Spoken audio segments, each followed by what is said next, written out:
Olá, paz do Senhor Jesus, bem-vindo, bem-vinda ao meu canal.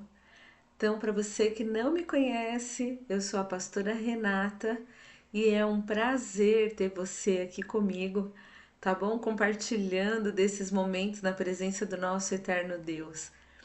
E hoje eu quero compartilhar com você uma palavra muito simples, muito rápida também, mas eu quero deixar você refletindo sobre esse tema, que são as nossas escolhas.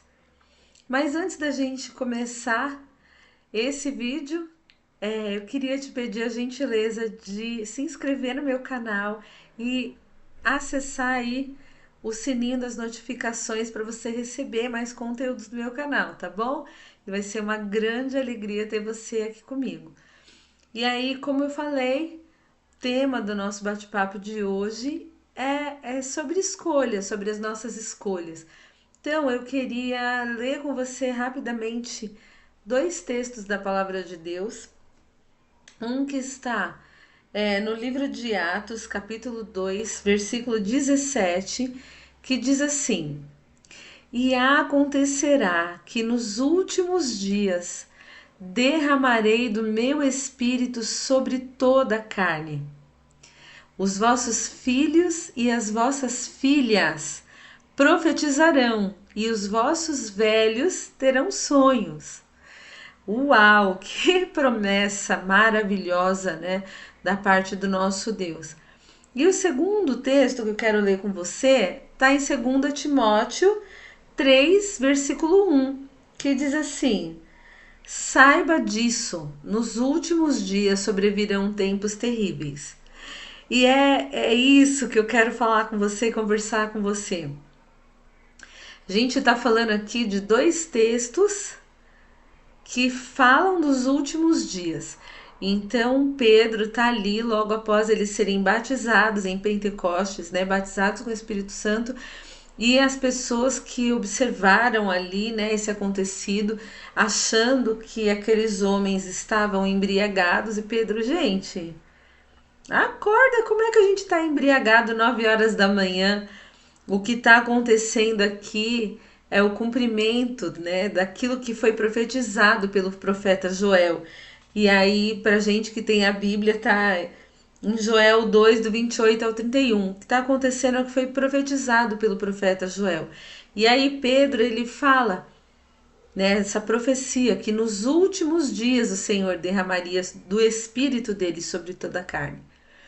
Mas o apóstolo Paulo, ele também fala sobre coisas muito difíceis no tempo do fim, né? Então, por exemplo, 1 Timóteo 4: Apostatarão alguns da fé, dando ouvidos a espíritos enganadores e a doutrinas de demônio. É, o texto que eu já li, né? 2 Timóteo 3:1, saiba que nos últimos dias sobrevirão tempos terríveis. Mateus 24:12, o Senhor Jesus, ele diz: E por se multiplicar a iniquidade, o amor de muitos esfriará. São profecias terríveis também para o tempo do fim. E isso que eu quero compartilhar com você. Eu quero deixar você com essa inquietação. Eu penso, tenho convicção que a nossa geração está vivendo realmente esse tempo do fim. Por exemplo, o profeta Daniel disse que nos últimos dias o saber se multiplicaria, né? A ciência se multiplicará. A gente vê pelas profecias, né, do Apocalipse muitas coisas que a gente está vivendo, e também no sermão profético de Jesus, onde ele disse que nós deveríamos olhar para a figueira, né? Quando a figueira viesse dar os seus ramos, chegou o verão. E a gente tá vendo, né, que... E aí ele diz, né? Não passará esta geração sem que essas coisas aconteçam. Então, é, Israel, que é a figueira, né, prefigurada por uma figueira, ela já deu seus ramos, ela já é uma nação desde 1948, e a gente já viveu uma geração bíblica, né, que é de 70 a 80 anos, Israel já completou 70 anos como uma nação, e eu penso que a gente está vivendo nesse 10 anos que Jesus, né, que o salmista diz, né, que alguns pela sua robustez chegam a 80 anos de vida, mas só que esse excedente é só enfado e canseira, né? Que o homem vive 70 anos, mas alguns pela sua robustez chegam a 80, mas esse tempo é só enfado e canseira. E é o que a gente tá vivendo, tá muito cansativo, tá muito difícil, tá um tempo difícil, de muitas aberrações, de muitas coisas complicadas, de muitas heresias no meio cristão, de muitos escândalos, de coisas que a gente não pensou que ia presenciar, que ia ver e que ia viver. Ok, mas essa promessa de Atos 2, né, que nos últimos dias, diz o Senhor, derramarei do meu espírito sobre toda a carne, me leva a pensar que o tipo de pessoa que eu serei nesses últimos dias é uma questão de escolha. Esses últimos dias que nós vamos viver, nós escolhemos em que últimos dias nós queremos estar. Então, a gente vai estar entre aqueles que, por exemplo, dão ouvidos a espíritos enganadores e a doutrinas de demônios. Nós vamos ser daqueles que apostatarão da fé. Nós vamos ser daqueles causadores de escândalos. Nós vamos ser, né? Nós seremos daqueles apoiadores do erro.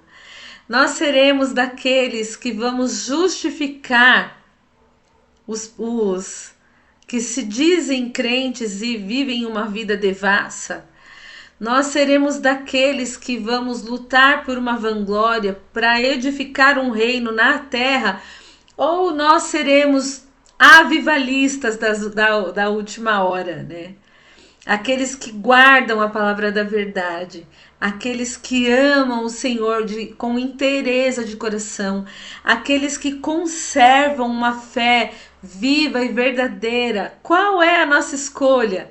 Nós vamos ser daqueles que vão profetizar da parte de Deus, profetas da parte de Deus, aqueles que vão sempre dizer: assim diz o Senhor.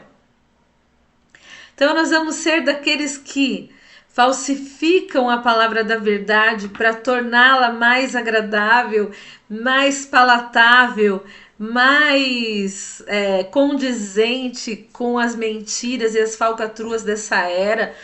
Ou nós vamos conservar uma fé genuína, pura. Nós vamos ser daqueles que fazem parte da contracultura do Sermão do Monte, por exemplo. Qual é a nossa escolha para esse fim? Porque me parece que é uma questão de escolha.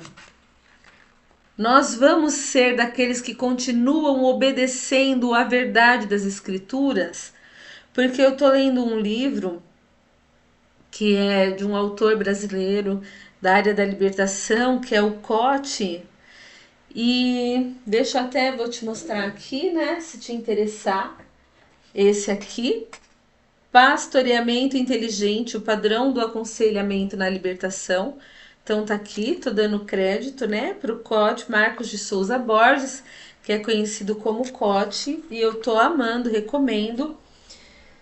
E ele diz assim, ó, na página 44, essa edição minha de 2011. A obediência produz um crédito de justiça em uma perspectiva pessoal. É um entesouramento de promessas. Peraí. A obediência produz um crédito de justiça em uma perspectiva pessoal e um entesouramento de promessas em uma perspectiva geracional. Então, ele está usando aqui como exemplo Abraão. A promessa de Abraão alcançou a ele, né? Eis que farei de ti uma grande nação. e você, né, olha as estrelas do céu, se você pode contar e tudo. E em ti, Abraão, serão benditas todas as famílias da terra. Mas essa obediência de Abraão em aceitar o plano de Deus promoveu uma bênção, né? Numa perspectiva geracional. Então, em ti, na tua descendência, né? A promessa era para Abraão, mas era também para sua descendência. E acho lindo nessa promessa de Joel e de Atos que a gente acabou de ler, que inclui também os filhos, os vossos filhos, as vossas filhas terão visões, profetizarão. Então, o que nós queremos ser daquela geração que se perde ou queremos ser remidores geracionais, resgatadores das gerações vindouras? Ah, glória a Deus! Porque me parece que nós podemos escolher obedecer e aí abençoar não só a nós mesmos, mas as nossas futuras gerações, a futura geração, os nossos filhos, santificar a nossa casa, crer no Senhor Jesus, será salvo tu e tua casa. Então vossos velhos terão visões. Então você, quando se posiciona, quando você toma posição dentro do plano e do propósito de Deus, você abençoa as suas gerações. Você abençoa seus pais, você abençoa seus filhos, você abençoa teu lar, teu marido, tua esposa. Quais são? Qual é a tua escolha hoje? Porque o Cote também, né, continuando na leitura do livro, ele diz que o pecado produz um crédito de injustiça, ou seja, uma culpa de caráter pessoal e também uma perseguição espiritual de caráter coletivo. Então, o pecado de Adão e Eva não foi terrível só para Adão e Eva, contaminou toda a raça humana. E isso é uma coisa que a gente precisa entender, que tudo que nós vivemos no reino, nós vivemos no coletivo. Não é algo só para nós, é uma bênção coletiva. O pão é nosso, o Pai é nosso. Venha a nós o teu reino, mas numa outra tradução, o vosso reino, né? Seja feita a tua vontade na terra como é no céu. Então, é o pão nosso de cada dia. Tudo que nós vivemos no reino, nós vivemos em coletividade. Não existe essa visão de algo que não contagie o ambiente, que seja algo apenas para mim. Então, em todo o processo, né, de redenção, a gente vai ver esse padrão de chamada, preparo e envio. Então, primeiro o Senhor te chama, é verdade, Ele te salva, Ele te resgata, né? Ele te redime, te prepara depois. Então você vai passar por um processo de desenvolver a natureza da nova criatura, mas depois você vai ser enviado. Então, vocês estão vendo, né, quando Jesus lava os pés, vocês estão vendo, vocês me chamam de mestre, de senhor. E é isso aí. Eu sou mestre e senhor. Se eu sendo mestre e senhor lavei o pé de vocês, vocês devem fazer o mesmo. Sabe, o ministério da toalha e da bacia, em que o Senhor Jesus designou a igreja que a gente lave os pés uns dos outros, que a gente ame uns aos outros, como Ele nos amou, e que indo por todo mundo a gente pregue o Evangelho a toda criatura. Então, esse poder de antecipar a vinda de Jesus está nas mãos da igreja, quando a igreja se propor a pregar o Evangelho a todas as nações, e aí virá o fim.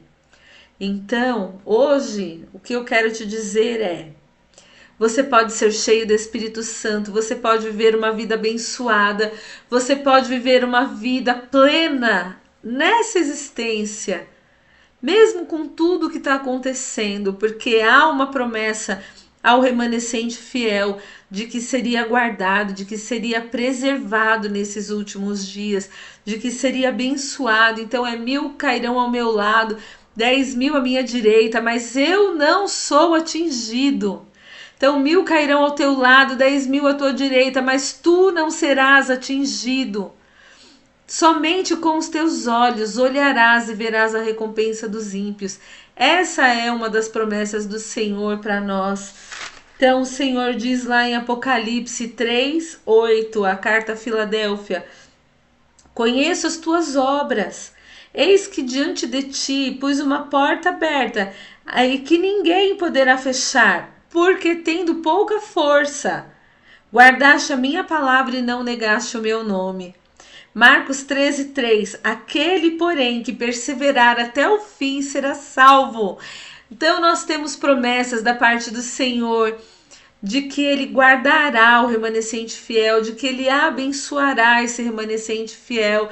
Então você pode viver uma vida abençoada, ou você pode viver, com perdão da expressão, uma vida desgraçada, acreditando nas mentiras desse século e se desviando e fazendo parte desse tempo terrível do fim. Qual é a sua escolha?